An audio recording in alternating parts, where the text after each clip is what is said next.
Live from our 7 Tasmania studios, your nightly news with Kim Miller begins now. Good evening. First tonight, Tasmania's economy is recovering faster than expected from its pandemic battering, thanks to jobs growth, new homes and extra cash from GST. The state government says 80% of Tasmanians are now back at work, with unemployment also tipped to drop. A year ago, COVID-19 was running Hanny Alston's store into the ground. Now she's running out of stock as everyone heads for the great outdoors. We've definitely seen a huge influx of the local Tasmanian audience getting out into the parks reserves of Tasmania, but also seen a huge number of interstate travellers, more than I think we've been seeing in previous years. Revised budget estimates released today show the state is bouncing back. The government's balance sheet has improved by nearly $160 million, thanks to a bump in GST and stamp duty payments. What is very pleasing about this report is it demonstrates that our plan is working. Tasmania's deficit sits at $960 million. Whilst we still do have a significant deficit, there is a large improvement in that as a result of increased revenues across the board. Forecast unemployment has been revised down from 8 to 7%, and 80% of Tasmanians are now back at work following the height of the pandemic. These numbers are a good set of numbers. Not if they're compared nationally, argues Labor. The mid-year update confirms that Tasmania will be significantly higher in unemployment than the rest of the country, will be significantly lower in economic growth than the rest of the country. The report says COVID will continue to cast a shadow, but Hanny Alston still has hope. If you'd asked me a year ago how I was feeling about the future, I would have said terrified, to the point where we didn't want to go home at night. We were just so afraid we were going to lose everything. But a year on, it looks so different for us. Sean McComish, 7 Tasmania News. A Smithton man has died after crashing his motorcycle into a tree at Scotchtown. The 55-year-old man was riding in a group of motorcyclists when he veered off Truwatta Road yesterday. Emergency services attended the crash, but the man died at the scene. No other motorcyclists were involved in the crash. Never again. That's the commitment two of the Tasmania's most prestigious institutions made to the state's Aboriginal community today. The Royal Society and the Tasmanian Museum and Art Gallery making a historic apology for practices which caused hurt and suffering. While the apology has been accepted, there are calls tonight for actions to speak louder than words. Saying sorry for nearly 2 centuries worth of hurt.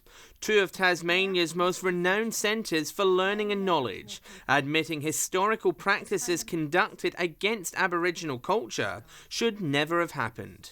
The Royal Society of Tasmania apologises unreservedly to the Aboriginal people of Lutruwita, Tasmania. We, the Tasmanian Museum and Art Gallery, apologise to the Tasmanian Aboriginal people for nearly 200 years of practices that we acknowledge were morally wrong. A small crowd gathering at the museum today. For the Indigenous community, the admission of wrongdoing is a welcome one. We also have a long way to go, but we see that this is a great first step towards rebuilding the relationship. For them now to come out and say, we got it wrong and we want to fix it, is a real turning point in Tasmania. The 2 institutions admitted they violated culturally important sites, including removing the Paminga petroglyphs. They also acknowledged the remains of Aboriginal people were removed from burial sites and traded with other institutions, even against the explicit wishes of the community, while their research and interpretation may have contributed to negative attitudes. When we discovered the extent of what the Royal Society was responsible for, there was a lot of shock and shame. Disrespect for the culture, disrespect for the things that were in the collection, disrespect in lots of ways. Their next steps include helping return the petroglyphs to their ancestral home, a process which is currently being worked through. While welcomed, local leaders are looking for more action. It's equal rights, it's land rights and recognition for who we are. The government also facing pressure to step up and apologise. The government should apologise for a whole range of things, including its refusal to hand stolen lands back. In my mind, in effect, we have, because these are, and certainly TMAG is a government institution, and they provided an apology of which I'm fully supportive. For now, today marks another step on the long road to reconciliation. John Hunt, 7 Tasmania News. Looking to rebound from a poor showing in the last state election, the Tasmanian Greens Party has announced its 5 lead candidates for 2022. Despite retaining only 2 seats in 2018, the Greens are confident they can see success in the north by focusing on the environment. These are the faces that the Greens hope will win them seats at the 2022 election. And today, there was one word on their lips. Climate. Climate. Climate. Climate. Climate policy is unsurprisingly a top priority for the party. As a doctor, I'm up to date with the medical evidence on climate change, and I'm really aware how it's affecting our health and making us sick. Darren Briggs, a doctor in the northwest, will have a tough task ahead of him following the party's poor showing in Braddon at the 2018 election. As will Liz Johnson, a social justice and forest campaigner who's standing in Lyons, where the party has also struggled to gain traction. I plan to go village by village, town by town, and talk with communities. Standing in Bass is a previous Legislative Council candidate for the party, Jack Davenport. He brings experience as a child safety worker. Working with families in some of the most difficult situations you can imagine, but also finding solutions, working with community, with families, and with culture to generate solutions to many of the problems that are out there. Greens leader Cassie O'Connor says they're expecting the election to still be a year away. That time's to be used to campaign, looking to rebound from a statewide 3.5% swing against the party in 2018. Our job is to work in the community, at grassroots, have those conversations, strengthen those ties, and work really hard. With preparations for the election ramping up, Labor say it will announce its candidates after the party's state conference later this year. Josh Duggan, 7 Tasmania News. Clarence City Council will ask the state government to green light a bid to unlock more land for housing. A plan to amend the city's growth boundary was approved by councillors last week. More than 12 hectares of land in the Sandford area could be rezoned under the plan. The council is promising to examine environmental impacts and conduct public consultation. A spectacular show likened to something usually seen at SeaWorld has stunned a family off the Tasman Peninsula. Dolphins flipped into the air metres from a family on a tinny. The surprise caught on camera. A Playful Pod's private performance. Oh my God! The family's fishing trip was hijacked by the incredible encounter near Port Arthur. It's something that you'd see at SeaWorld or something like that. The dolphins weren't shy, coming right up to the tinny. The family wondered if they'd have another passenger jump in. Well, we've seen a few other dolphins in other parts of the country before, but yeah, nothing sort of like this. The Podger family has left the rat race behind, selling their home to travel the country, the adventure of a lifetime. An experience like this came as a welcome surprise. Definitely something that's probably right up there as being at the top of our list. What more could you ask for? Tom Johnson, 7 Tasmania News.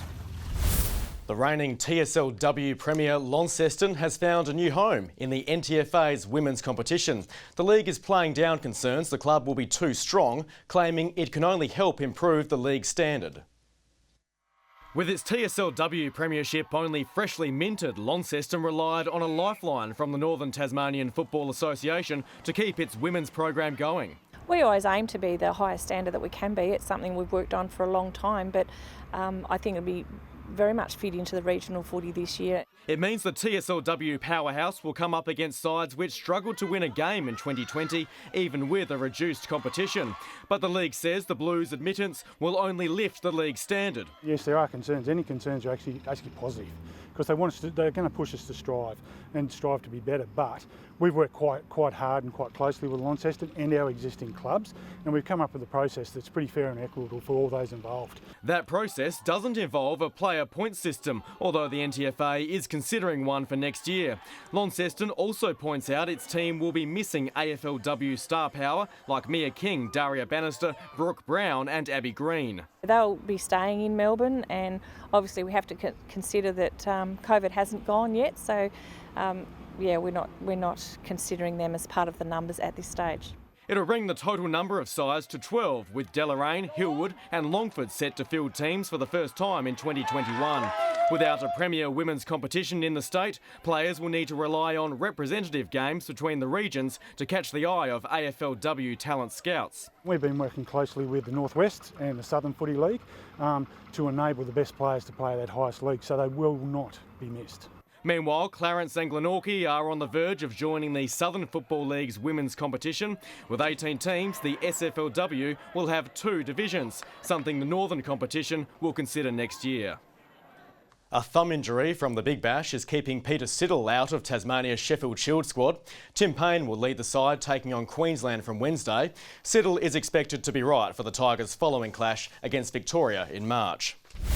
Good evening. A bit of cloudy weather across the state today. Hobart 18, Launceston 6 degrees warmer, that 24 the state's high today, Burnie 20 and Devonport 21. Strawn recorded 23, King Island and Smithton 22, Low Head and Ouse 21. A few showers along the east coast, St Helens and Friendly Beaches 19, Flinders Island 20. Low level cloud over the north and west, King Island and the southwest mostly clear today, 5 millimetres the best fall at Grey. More cloud covers the Bight region along with the east coast of the nation. Thunderstorms are active over northern WA, and patchy cloud over the southwest there as well. Tomorrow, a high to our east extends a ridge over the Bight and across the eastern states. A trough traverses the north of the country. A cold front lies south of Western Australia.